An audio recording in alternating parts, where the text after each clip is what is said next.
The Bronx, New York, 1968. It was the kind of neighborhood where dreams had to fight to survive. The streets hummed with the sounds of sirens, salsa, and survival. In a small apartment above a corner store, a young couple, William Cummings, an African-American man with a steady sense of justice, and Rosa Beza, a proud Puerto Rican woman with fire in her soul, welcomed a baby girl they named Asuncion Cummings. They called her Sunny, because even in the darkest moments, she lit up every room she entered. From the start, life demanded resilience. Her parents worked tirelessly, her father in corrections, her mother in hospitals, teaching her that success was never handed, only earned. But for little Sunny, the world was already a study in contrast. She was too Latina to be black enough, and too black to be Latina enough. That tension would follow her for years, but would also shape her greatest strength, the ability to stand confidently in the spaces where others felt divided. I had to find my identity before the world tried to define it for me. Sunny was curious, relentlessly so. At the Dominican Academy, a Catholic all-girls school in Manhattan, she wasn't just known for her sharp mind. She was known for asking the questions no one else dared to ask.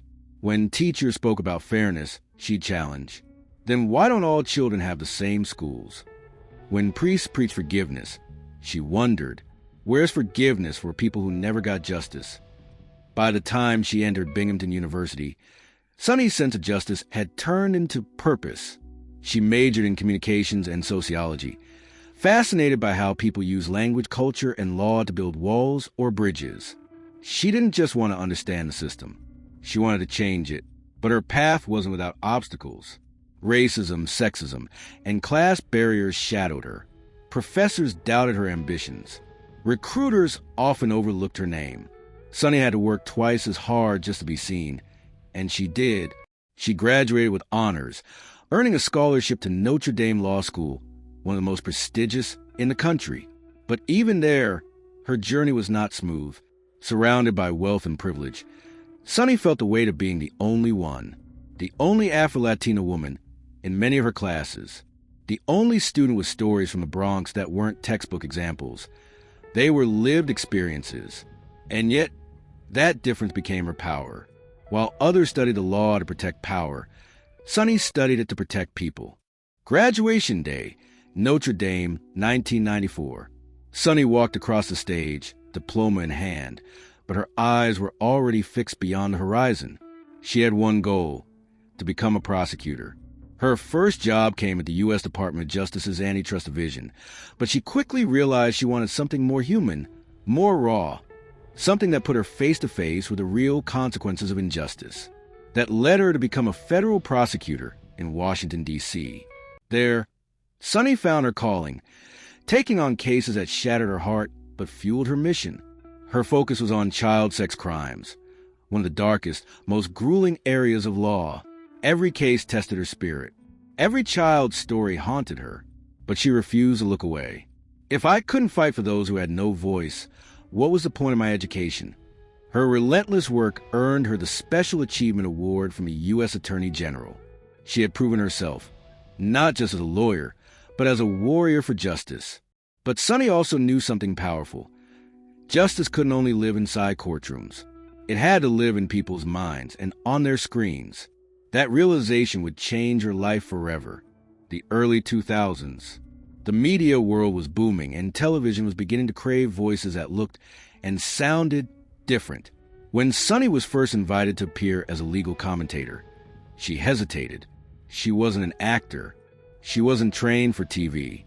But she had something no script could teach: authenticity. Her first on-air appearance was on Court TV. It was supposed to be a one-time thing. It became the start of something bigger. Her clarity, passion, and unflinching honesty made her stand out. She wasn't performing. She was educating. Soon after, she joined CNN as a legal analyst. Audiences were captivated, not just by her knowledge, but by her humanity.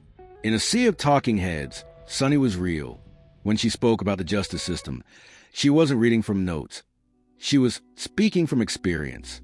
Then, in 2016, the call came that would define the next chapter of her life. ABC News wanted her. She became the senior legal correspondent for ABC, and not long after, she was invited to join the table on The View. When Sunny Hostin joined The View, she wasn't there to blend in. She was there to speak truth, even when it made others uncomfortable. From her very first season, viewers could sense it. She brought a mix of intellect, empathy, and steel that few could match. Whether she was challenging political hypocrisy, discussing racial injustice, or sharing personal stories about being a working mother and wife, Sunny became a voice for those unheard. And while debates on The View often got heated, Sunny remained steady, calm, grounded, fierce. Behind the camera, she balanced a full life. Married since 1998 to Emmanuel Hostin, an orthopedic surgeon. Together they raised 2 children, Gabriel and Paloma. In interviews, she often spoke about motherhood being her greatest role. But she also made it clear, being a wife and mother didn't mean silencing her ambition. It meant expanding her purpose. Success brought attention. Attention brought scrutiny. And scrutiny brought courage. Sunny decided she wouldn't just host. She would write. Her memoir, I Am These Truths, peeled back the layers of her life. From her mixed-race childhood to her rise in law and television. The book revealed the pain, prejudice, and perseverance that built her identity. Later, her fiction novels. Some are on the Bluffs, some are on Sag Harbor, and some are on Highland Beach, celebrated Black and Latina sisterhood, wealth, and joy. She didn't just tell her story. She opened doors for others to tell theirs. In doing so, she reclaimed a narrative that Hollywood and history too often ignored. Today, Sunny Hostin stands not just as a lawyer or TV host, but as a symbol of what it means to rise from the margins and claim the mic, a symbol of what it means to be unapologetically seen, a symbol of light in every sense of her name. When people hear her voice now, on The View, in interviews, or in her books, they don't just hear commentary, they hear conviction. Because Sunny Hostin isn't just reporting the story. She is the story of a woman who turned her struggle into strength, her voice into vision, and her name into legacy. And in a world still learning how to listen, Sunny's message echoes clearly. You can be both. You can be powerful and kind. You can be beautiful and brave. You can be the light, even if you were born in the dark.